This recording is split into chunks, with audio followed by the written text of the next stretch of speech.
उनके डॉक्टर भी हैं, साथ में एक टेक्निकली वैज्ञानिक भी हैं, बहुत प्रतिभाशाली, अपने समय में नाटककार भी रह चुके हैं और इसके अलावा वो सोशल वर्कर भी हैं और RWA के काम भी देखते हैं और इंटेलेक्चुअल पर्सन भी हैं। एक आदमी में अनेक खूबियां होना बहुत दुर्लभ सा होता है। खैर, आज हम जिस मुद्दे के लिए आए हैं, मीर विहार जो एक छोटी सी कॉलोनी है और लगभग 36-35 साल पुरानी कॉलोनी है, उसकी सुविधाओं और असुविधाओं पे बात करने आए हैं। डॉक्टर मंजूर हसन साहब, ताजा खबर चैनल में आपका बहुत बहुत स्वागत है जी। सर्वप्रथम पहले मैं चाहूंगा कि दर्शकों को अपने बारे में बताइए थोड़ा। जी जी जी मैं मंजूर हसन RWA का प्रधान जी प्रेसिडेंट हूँ। जी। दूसरा जो हमारी मीर मस्जिद कमेटी है उसका भी मैं सदर हूँ। अच्छा। और मैं कॉलोनी के काम के लिए जो है ना हमेशा तैयार रहता हूँ, करता हूँ। मीर विहार कितने साल पुरानी कॉलोनी है जनाब? मीर विहार सन 88 से बसी है, तब से शुरू हुई थी। और आपकी RWA कितने वर्षों से कार्यरत है?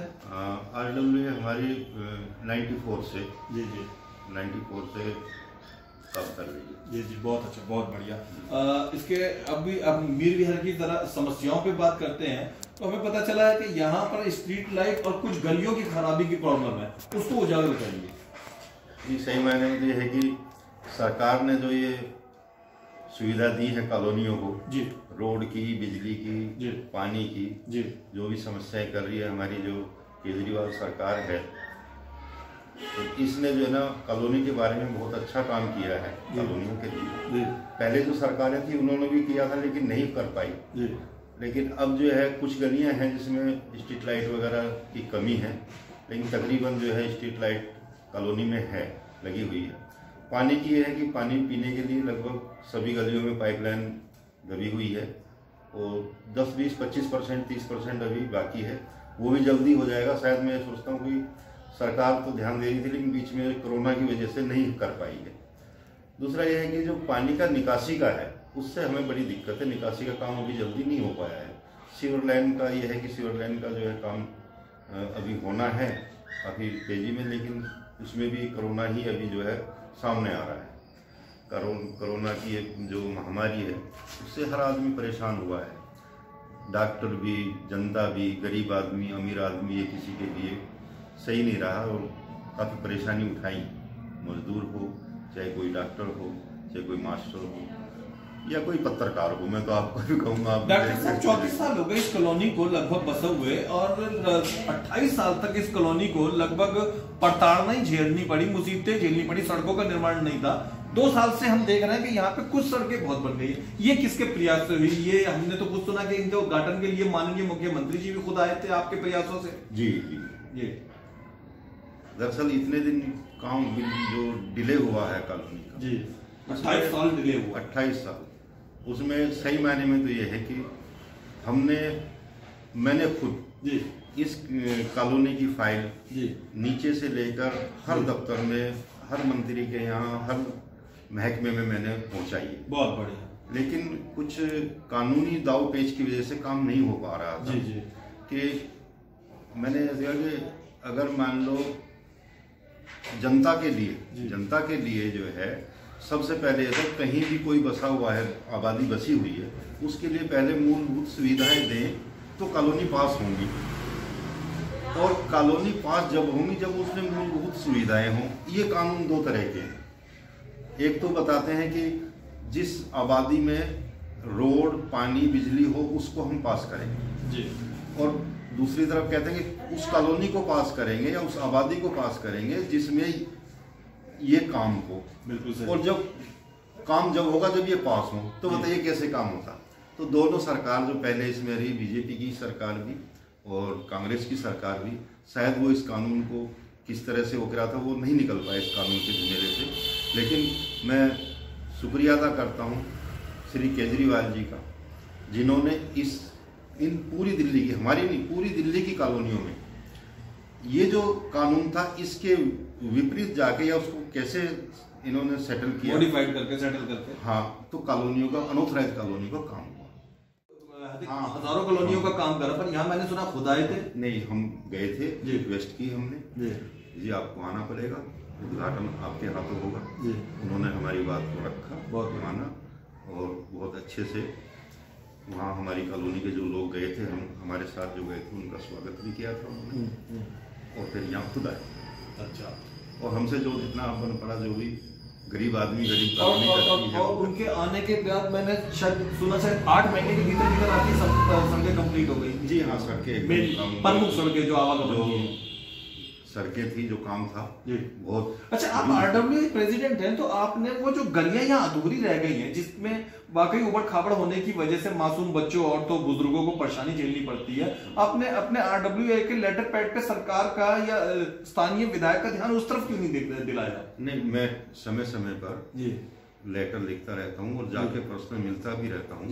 एमएलए साहब हैं हमारे जी, उनसे भी मिल लेता हूँ जी और आगे भी जाते हैं, हर जगह जाते हैं जी। लेकिन कुछ ना कुछ जो है अड़चने आ जाती हैं शायद, इसलिए डिले हो रहा है। लेकिन अब यह है कि टेंडर हो गए हैं और जल्दी से जल्दी काम शुरू किया जाएगा। अपनी मीर बिहार कॉलोनी की जो सड़कें बची हैं उनका और जो पाइपलाइन है उनका, ये हमारे जो धर्मपाल लाकड़ा जी एमएलए हैं, उनसे उन्होंने जो है ना हमें आश्वासन दिया। अभी हम गए थे पिछली बार, तो वो कह रहे हैं जल्दी से जल्दी इसको कराएंगे। और दूसरा ये कि जो ठेकेदार से यहाँ स्ट्रीट लाइट की समस्या हमने सुनी है कि जी स्ट्रीट लाइट ना होने की वजह से, कई जगह पे ना होने की वजह से डार्क स्पॉट हो जाता है। जबकि एक बात कही जाएगी, दिल्ली पुलिस और केजरीवाल सरकार एक बात पे तो एकजुट है कि दिल्ली में ऐसे डार्क स्पॉट जहां बहुत अंधेरा हो रहा है, जहां पे औरतों से छेड़खानी होने की संभावना है, वो नहीं होने चाहिए। पुलिस भी इस बात की कोशिश में है और केजरीवाल सरकार भी। तो ऐसे में आपके इलाके के अंदर कई जगह पे स्ट्रीट लाइट नहीं है, उनपे बल्ब नहीं है, एक चीजें पे बड़ी परेशानी, महिलाओं के छेड़खानी या की घटनाओं की संभावना होती है। उस मुद्दे पर किसी विधायक या पार्षद ने उस समस्या को दूर करने के लिए अभी तक कोई प्रयास करें? देखो जी, इसमें जो है एनडीपीएल का ज्यादा रोल है। अच्छा। एक तो बिल बहुत ज्यादा आता है जी, दूसरा ये है कि जो स्ट्रीट लाइट लगी हुई है, एनडीपीएल का काम है, उनको हम कह देते हैं और वो हमारी एप्लीकेशन लेके एकदम रख देते हैं, काम नहीं हो पाता है। अच्छा। तो हमें एनडीपीएल से शिकायत है और मैं गुजारिश करता हूँ अपने जो हमारे विधायक जी हैं उनसे कि वो इसका जो है थोड़ा संज्ञान लें और इस काम को करें, क्योंकि ये एनडीपीएल का काम है। और एनडीपीएल दूसरा ये है कि जो बिजली के बिल जो ज़्यादा आ रहे हैं जी, अब तो 200 यूनिट तक फ्री है। जी जी जी, सरकार ने फ्री कर रखा है। जी, बहुत बहुत सरकार का हम धन्यवाद करते हैं। लेकिन जो दुकानों के अंदर जी, जिसमें मुश्किल से 1 या 2 यूनिट का भी खर्चा नहीं है, उसमें भी कमर्शियल लगा रखा है। और कमर्शियल मीटर लगने का ठीक है, कमर्शियल है, लेकिन उसमें एक एक्स्ट्रा चार्ज लगता है। अच्छा। कि मान लो आपकी 25 यूनिट जली, तो 25 यूनिट 6 रुपए के हिसाब से 150 रुपये 200 रुपये की होती है, लेकिन उसमें 350 रुपये या 250 रुपये या 180 रुपये एक्स्ट्रा चार्ज लग जाता है। वो टैक्स अलग लग के वो बिल 25 यूनिट का बिल जाता है 800 रुपये के आसपास। अच्छा। अब ऐसे मैं बिल आपको दिखा सकता हूँ बिजली के, 25 यूनिट का बिल 800 रुपये 800 रुपये करीब हो जाता है, क्योंकि उसमें अलग से चार्ज जो है बहुत सारे जुड़ जाते हैं। अच्छा। टैक्स जुड़ जाता है, एक फिक्स चार्ज है। मेरे को ये समझ में नहीं आ रहा है कि फिक्स चार्ज किस तरह का है।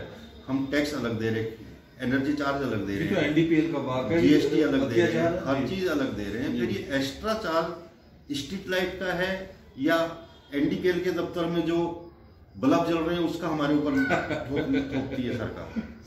ये एनडीपीएल थोपता है। ये सरकार, मैं गुजारिश करता हूँ हमारी दिल्ली सरकार से कि वो इसका संज्ञान ले कि एक्स्ट्रा इतना चार्ज क्यों है। कमर्शियल जो है, कमर्शियल मीटर वाला इसमें मारा जा रहा है।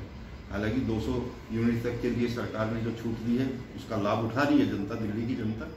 लेकिन अभी तो पता चला कई कॉलोनियों में तो लोगों के बिल भी नहीं आते हैं, क्योंकि 200 यूनिट तक वो जला भी बिल नहीं आते। 10-5 का तो जो नहीं जलती उसका तो आ ही नहीं रहा है। जी। लेकिन ये कमर्शियल का तो 1 यूनिट भी अगर किसी ने जलाई है तो उसको भी वो फिक्स चार्ज भी देना पड़ेगा और वो 1 यूनिट का भी देना पड़ेगा, जीएसटी और एनर्जी चार्ज ये सब देना पड़ेगा। तो वो बहुत ज्यादा हो जाता है। जिसका कम यूनिट है, मान लो ये किसी की।